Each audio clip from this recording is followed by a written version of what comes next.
So, so I saw.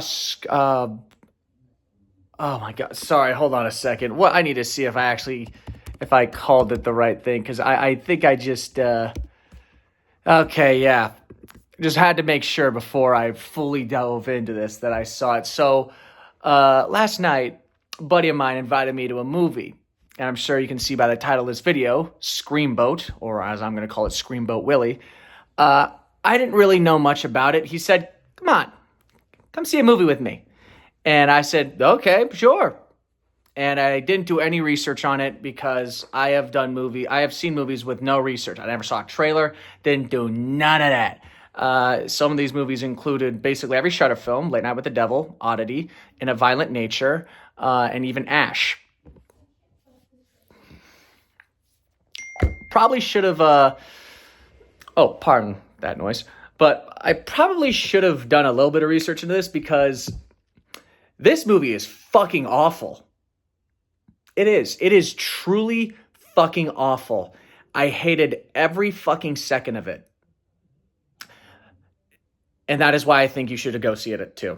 I think you should go see it. It is an absolutely wild, unhinged, unabashedly B movie experience. This movie is as I mean, we have movies that have had that like B horror movie style, like, but even then, like most of those styles resonate with not resonate sorry, this movie just kind of broke me a little bit. But a lot of B movies, at least especially B horror movies, really try to emulate Sam Raimi's style, as he really is the king of B horror with his films like Evil Dead and Darkman. And this one has its own low budget. Like, seriously, there are shots that are terrible. There are shots where you can tell that it's a green screen and shots that you can tell that it's, a puppet. And let me look first. What's the story? Okay. Well, it's about a girl going on a ferry, the New York Staten Island ferry, and she goes on this ferry as well as a bunch of other characters who are just gonna die, and there's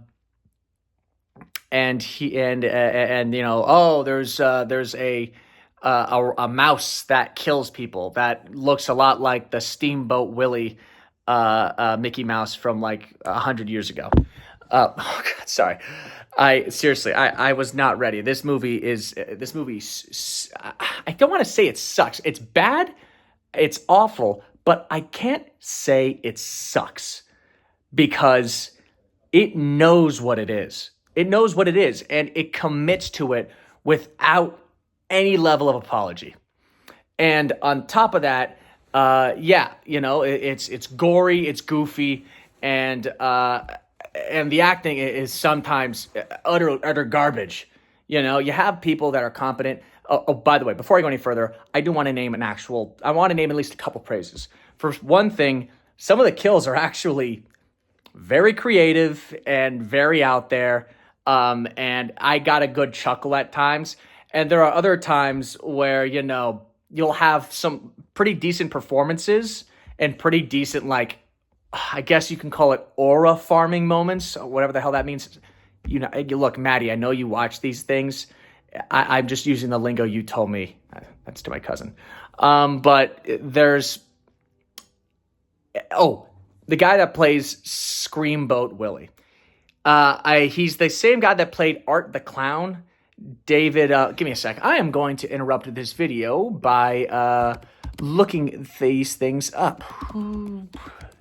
That's all right. I'm stopping this review halfway through just to see who, here we go. David Howard Thornton. David Howard Thornton is the guy that plays Screamboat Willie. And my freaking goodness, he just chews up the screen every chance. He is so cartoonish and so over the top that it's just hard not to be like, yeah, just go, yeah. It is quite a phenomenon watching him actually work because he is really good at what he does. And But then again, that's not going to save the fact that this movie, there's an Ahigo scene that goes on for far too long, and right before it ends, you see Screamboat Willie just go, just like a really. So yeah. Overall, I'll make this quick. I'm sorry, I've been rambling too much. This is an absolutely terrible fucking movie, and you should go see it. You should. You absolutely should. I'm not saying go see it at full price. Wait until it drops to a matinee.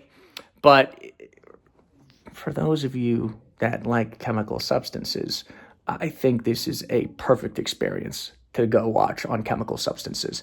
So yeah, overall, I feel bad giving this movie a 4.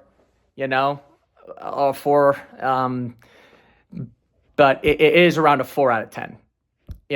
But here's the thing: despite this being a 4 out of 10, I'd still put this above Amelia Perez by a wide margin. Because Amelia Perez, there's like different expectations and whatnot. And this one, it knows what it is. It commits to it. Yes, it's pretty bad. But oh my God, I can't say I had a bad time. I can say without a shred of hesitation or a doubt that this was a fun time all the way through. Yes, I wanted to pull my hair out. Yes, I kept checking my watch. And yes, I really wanted to walk out at times. But I feel like that adds to the experience because this is a movie that I don't think I've ever had the pleasure of experiencing. I haven't really dipped my toe into this genre yet. So for me to suffer the way I did and then walk out going, God, I hate it. God, I gotta see it again. Like, no joke, my opinion of this movie may go up the more that I think about it because I wanted to give this movie a 2 or 3 when I walked out, but having it sit with me almost a day later, and the more I think about it, the more that I chuckle madly, it's weird because with some movies, they get worse when you think about it. This one, it's the reverse. I actually find myself liking it more and more the more that I think about it. I know it's not going to be the same for everybody, considering I watch practically everything. Hell, I'd watch an animation shot on Fruit by the Foot if I could. But that's where I'll end my rant. Go see Screamboat. It's going to be an absolutely horrid time, but you're never going to be bored, and you are going to have fun whether you want to or not.